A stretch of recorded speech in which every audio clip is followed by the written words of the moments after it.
Assalamualaikum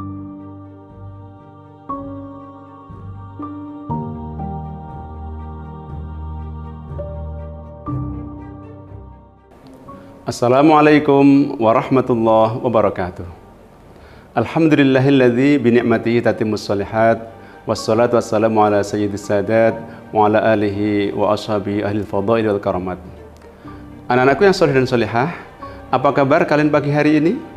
Sudahkah kalian melaksanakan amalan-amalan sunnah di hari Jumat? Apa saja Ustadz amalan di hari Jumat itu? Ya, baca salawat, potong kuku, baca Al-Kahfi, dan memperbanyak infak. Oleh karenanya, bagi anak-anakku yang belum baca salawat, yuk kita baca salawat bersama-sama. Allahumma sholli ala Muhammad wa ala ali Muhammad. Bagi yang belum potong kuku, belum baca Al-Kahfi, setelah penjumpa ini, potong kuku dan baca Al-Kahfi. Dan jangan lupa, persiapkan infak terbaik kalian sebelum ke masjid. Dan dengarkan khutbah dengan khusyuk agar menambah iman dan takwa dalam hati. Anak-anakku yang Ustadz sayangi karena Allah, pada penjumpa pagi hari ini, Ustadz akan menyampaikan sebuah hadis Rasulullah Sallallahu Alaihi Wasallam tentang 7 golongan manusia yang mendapatkan naungan dari Allah kelak pada hari kiamat, di mana panasnya matahari pada saat itu didekatkan oleh Allah kepada manusia dengan jarak yang hanya tinggal 1 atau 2 mil saja. Padahal ketika kita di dunia ini, jarak matahari dengan bumi adalah 150 juta kilometer. Itu saja panasnya bisa mencapai 40 derajat Celcius. Terus bagaimana kalau jaraknya didekatkan tinggal hanya 1,5 sampai 3 kilometer? Masya Allah, tidak kebayang betapa panasnya saat itu.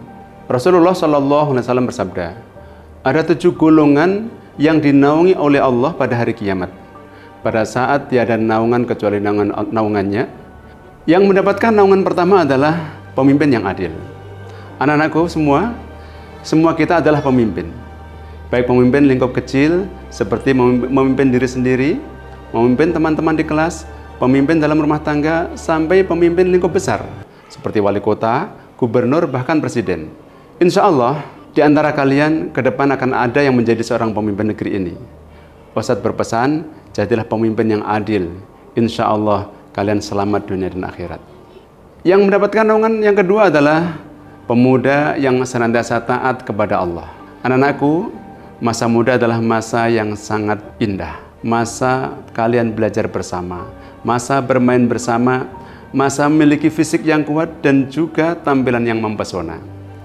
Dalam kondisi seperti ini, setan tidak akan diam. Sebagaimana tidak diamnya setan melihat kebahagiaan Nabi Adam alaihissalam dan Ibu Hawa ketika mereka di surga. Setan menggoda Nabi Adam dan Ibu Hawa ketika masih di surga dengan tipuan bahwa kalau Adam dan Hawa makan buah khuldi, maka dia akan selamanya tinggal di surga. Tapi itu bohong. Begitu Adam dan Hawa makan buah khuldi, justru mereka diusir oleh Allah dari surga. Oleh karena itu, wahai anak-anakku, tetaplah taat kepada Allah. Hati-hati bisikan setan yang bikin kita malas beribadah, yang suka berbuat maksiat, suka menyia-nyiakan waktu. Kalau kita sejak muda sudah taat pada Allah, insya Allah hidup kita akan bahagia. Yang mendapatkan naungan yang ketiga adalah orang yang hatinya terpaut dengan masjid. Anak-anakku, tempat terbaik di dunia ini adalah masjid. Kenapa? Karena di sana orang-orang berzikir kepada Allah, orang-orang melaksanakan sholat, orang-orang tadarus Al-Quran, orang-orang mengkaji ilmu agama. Semua orang yang datang ke masjid insya Allah orang yang baik. Karena itu pantaslah orang yang hatinya terpaut dengan masjid, dia mendapatkan naungan dari Allah di hari kiamat, karena dia berada di tempat yang terbaik bersama orang-orang yang baik dengan agenda kegiatan yang baik pula. Tapi ingat, ke masjid juga ada adab-adabnya. Masuk masjid, badan kita suci. Sholat tahiyatul masjid, tidak banyak ngobrol kecuali hal-hal yang bermanfaat. Dan pada saat khutbah, dengarkan dengan baik agar kita menjadi orang-orang yang beruntung. Yang mendapatkan naungan keempat adalah 2 orang yang saling mencintai karena Allah. Anak-anakku, ketika kita menjalin persahabatan dengan seseorang, maka bersahabatlah dengan baik. Saling mencintai yang dilandasi karena Allah, bukan yang lain. Misalnya karena teman kita anaknya orang kaya, anaknya pejabat, anaknya konglomerat. Dengan begitu, kalau teman kita ada berbuat salah, kita ingatkan. Kalau teman kita ada yang malas, kita motivasi. Kalau teman kita ada yang sakit, kita jenguk. Kalau teman kita ada yang kesusahan, kita bantu. Bukan malah sebaliknya. Ada teman yang memiliki kekurangan, malah dibully, diusilin, diejek, dicaci. Sungguh itu adalah perbuatan yang sangat tidak terpuji. Ingat, sudah banyak kejadian seorang anak tidak mau sekolah lagi gara-gara dibully temannya. Berbuat baiklah kepada temanmu, nescaya temanmu pun juga akan berbuat baik kepadamu. Yang mendapat naungan kelima adalah seorang laki-laki yang diajak berbuat maksiat oleh seorang wanita yang mempunyai kedudukan lagi cantik. Lalu dia berkata, sungguh aku takut pada Allah. Anak-anakku, Allah Subhanahu wa Ta'ala adalah zat yang maha melihat. Dimanapun seorang berbuat sesuatu, apakah itu baik ataupun buruk, pasti dilihat oleh Allah. Tidak ada satu tempat pun di muka bumi ini yang luput dari pantauannya Allah. Kita perlu belajar kepada Nabiullah Yusuf alaihissalam. Ketika beliau dibujuk oleh seorang wanita bangsawan untuk menuruti nafsunya, maka beliau segera ingat pada Allah yang maha melihat. Anak-anakku, Ustadz berpesan, yuk tanamkan rasa muraqabah, yakni merasa diawasi oleh Allah dimanapun kita berada, sehingga kita terhindar dari melakukan perbuatan-perbuatan yang dilarang oleh Allah.